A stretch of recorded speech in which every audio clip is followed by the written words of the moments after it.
di tengah hiruk-pikuk media. Saat rakyat dipertontonkan gugatan demi gugatan atas keaslian ijazah Presiden ke-7 Republik Indonesia, 2 orang warga negara bahkan telah merasakan dinginnya jeruji besi karena menggugat ijazah sang presiden. Tiba-tiba, muncul kabar dari negeri jauh di Eropa.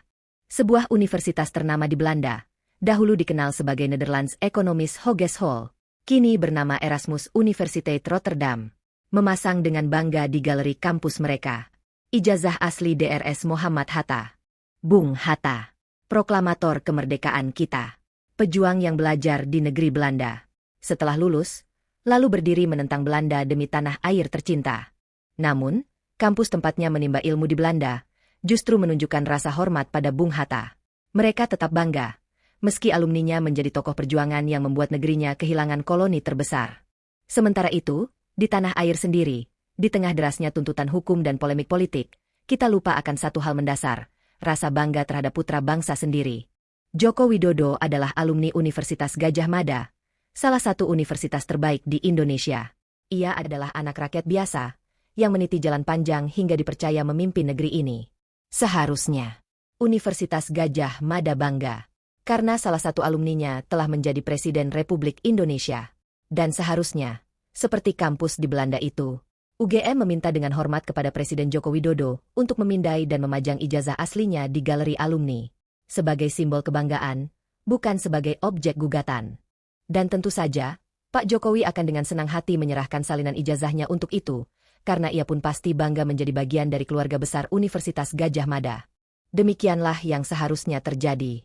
Sebagaimana Bung Hatta yang menjadi kebanggaan bagi kampusnya dan ijazahnya pun dipajang di galeri khusus, dengan mengabaikan permasalahan politik yang pernah terjadi.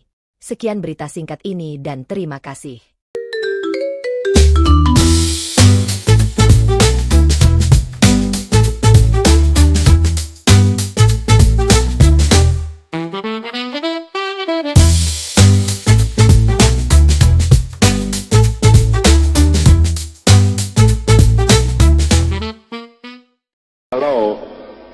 Kalau ke depan nanti Jokowi dan JK yang menjadi presiden dan wakil presiden, kita harus berani stop impor pangan, stop impor beras, stop impor daging, stop impor apalagi bawang, stop impor kedelai, stop impor sayur, stop impor buah, stop impor ikan. Kita ini semuanya punya gitu.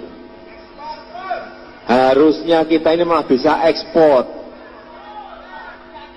Kok import itu loh. We walk the talk, not only talk the talk.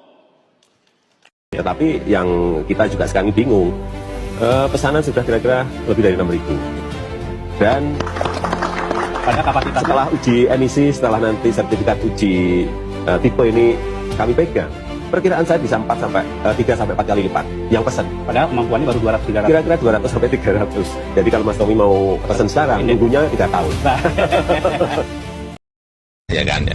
Bergeraknya memang biasanya baru di bulan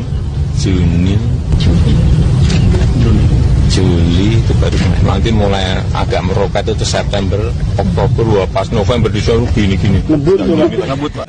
That's been slow. Do you still believe in public-private partnerships? Thank you very much. Thank you. I want to test my minister. Please answer the question. Pak Tom.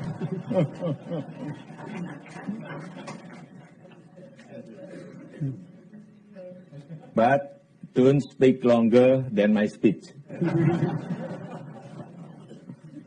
Thank you, Mr. President, Mr. Talbot, Congressman Sherman, ladies and gentlemen. So, Jim.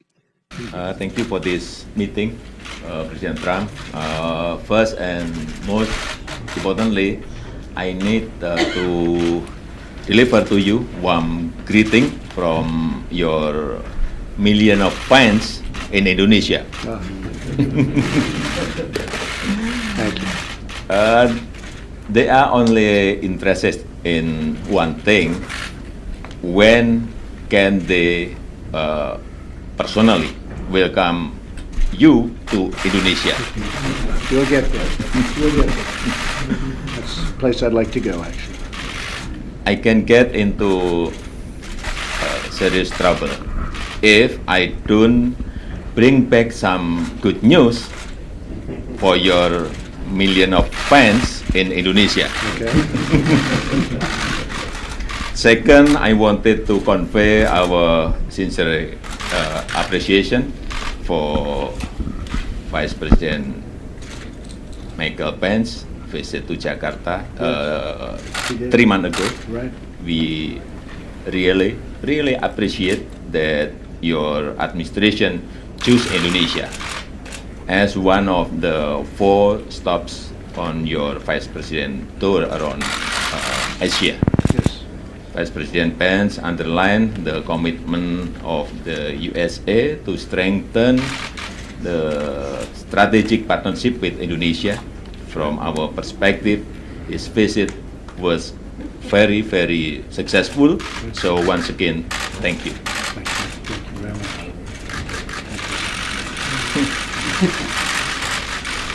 Thank you very much. Bahwa dalam kapasitas kami, UGM adalah memberikan informasi bahwa Joko Widodo itu tercatat dari awal sampai akhir melakukan tridharma perguruan tinggi di Universitas Gadjah Mada, dan kami memiliki bukti-bukti, surat-surat, dokumen-dokumen yang ada di Fakultas Kedokteran. Fakultas Kedokteran.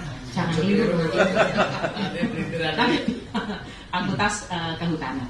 Jadi itu telah kami sampaikan secara secara lengkap ya. Misalnya kami memiliki ijazah mulai dari STT dia waktu SMA, kemudian dokumen-dokumen lain termasuk proses verbal ketika ujian skripsi, dan kami tadi juga membawa skripsi beliau juga pada kesempatan pagi tadi itu teman-temannya hadir. Kebetulan banyak sekali yang hadir, satu angkatan, ada yang terutama yang wisudanya bersamaan itu pada hadir, dan mereka juga membawa skripsi-skripsi yang juga dilihat oleh beliau-beliau.